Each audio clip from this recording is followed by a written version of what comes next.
കുട്ടിക്കാലത്ത് അമ്മ ഉണ്ടാക്കി തന്ന പുട്ടും കടലയും ഓർമ്മയില്ലാത്ത ആരാണുള്ളതല്ലേ? അന്നൊക്കെ പുട്ടും കടലയും പുട്ടും ചെറുപയറും പുട്ടും പഴവുമാണല്ലോ മെയിനായിട്ട് എല്ലാവരും ഉണ്ടാക്കുന്നത്. നമുക്കിന്ന് കടല കൊണ്ട് ഒരു വെറൈറ്റി ഡിഷ് ഉണ്ടാക്കാം. കടല ബിരിയാണി ഉണ്ടാക്കാം. അതിനു വേണ്ടി കടല 6 മണിക്കൂർ കുതിർത്തി നന്നായി വേവിച്ചെടുത്ത് മാറ്റി വയ്ക്കുക. ബസ്മതി റൈസും നന്നായിട്ട് വേവിക്കുക. ഒരു പാൻ അടുപ്പത്ത് വെച്ച് അതിനകത്തേക്ക് ഓയിലും കുറച്ച് നെയ്യും കൂടി ആഡ് ചെയ്യുക.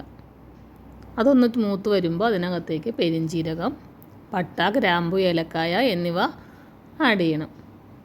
സവാള കനം കുറച്ചരിഞ്ഞത് ആഡ് ചെയ്ത് നന്നായി വഴറ്റിയെടുക്കുക. നിങ്ങൾ കടല ബിരിയാണി ഉണ്ടാക്കിയിട്ടുണ്ടോ? ഞാനിത് ആദ്യമായിട്ടാണ് കേട്ടോ ട്രൈ ചെയ്യുന്നത്.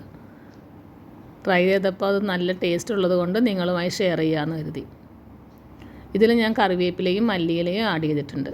സവാള ഒന്ന് മൂത്ത് വന്ന് കഴിയുമ്പോൾ നമ്മൾ അതിനകത്തേക്ക് ഇഞ്ചി, പച്ചമുളക്, വെളുത്തുള്ളി എന്നിവ അരച്ച കൂട്ട് അതിനകത്തേക്ക് ആഡ് ചെയ്തു. അതിനുശേഷം സവാള മൂക്കാൻ വേണ്ടി കുറച്ച് ഉപ്പ് കൂടി ആഡ് ചെയ്യുക. റൈസ് വേവിക്കുമ്പോൾ നമ്മൾ ആവശ്യത്തിന് ഉപ്പ് ഇട്ടിട്ടുള്ളത് കൊണ്ട് ഇതിനകത്ത് മസാലയ്ക്ക് വേണ്ട ഉപ്പ് മാത്രം ആഡ് ചെയ്യണേ. അതിനുശേഷം നമ്മൾ നമ്മുടെ സ്ഥിരമുള്ള മസാലകളായ മഞ്ഞൾപ്പൊടി, മുളക് പൊടി, മല്ലിപ്പൊടി, ചിക്കൻ മസാലപ്പൊടി എന്നിവ ആഡ് ചെയ്ത് നന്നായി വഴറ്റിയെടുക്കുക.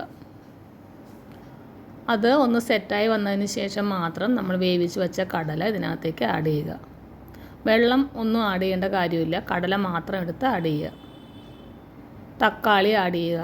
തക്കാളി നന്നായിട്ട് വഴന്ന് വരണം. പിന്നെ കുറച്ച് മല്ലിയില കൂടി ആഡ് ചെയ്യണം. കുറച്ച് മസാല എടുത്ത് മാറ്റി അതിനകത്തേക്ക് നമ്മൾ സാധാരണ ബിരിയാണി ദം ചെയ്യുന്നത് പോലെ തന്നെ റൈസ് ആഡ് ചെയ്യുക. റൈസ് നന്നായി പരത്തിയിട്ടതിന് ശേഷം അതിൻ്റെ മുകളിലേക്ക് ബാക്കിയുള്ള മസാലകൾ ആഡ് ചെയ്ത് നിരത്തി വയ്ക്കുക. അതിൻ്റെ മുകളിൽ മല്ലിയില തൂവി കുറച്ച് നെയ്യ് കൂടി ആഡ് ചെയ്താൽ നല്ല സ്വാദുള്ള കടല ബിരിയാണി റെഡിയാവും. നിങ്ങൾക്ക് ഇത് വീട്ടിൽ പെട്ടെന്ന് ഉണ്ടാക്കാൻ പറ്റും. എല്ലാവർക്കും ഈസി ആയിട്ട് അവൈലബിൾ ആയിട്ടുള്ള കാര്യങ്ങളാണ് ഇതെല്ലാം. എല്ലാവരും വീട്ടിൽ ട്രൈ ചെയ്യണേ. കുട്ടികൾക്ക് ടിഫിൻ ബോക്സിലാണെങ്കിലും കൊടുത്തുവിടാൻ ഏറ്റവും അടിപൊളിയായിട്ടുള്ളൊരു ഡിഷാണ് ഇത്. നോൺ വെജ് ഉപയോഗിക്കാത്തവർക്കാണെന്നുണ്ടെങ്കിലും ഇത് നല്ല ടേസ്റ്റോടെ കഴിക്കാം. എല്ലാവരും ട്രൈ ചെയ്യുക. വീഡിയോ ഇഷ്ടപ്പെടുകയാണെങ്കിൽ ലൈക്ക് ചെയ്യാനും ഷെയർ ചെയ്യാനും സബ്സ്ക്രൈബ് ചെയ്യാനും മറക്കല്ലേ. നമുക്കിത് വെള്ളക്കടല വെച്ചും ഉണ്ടാക്കാം കേട്ടോ.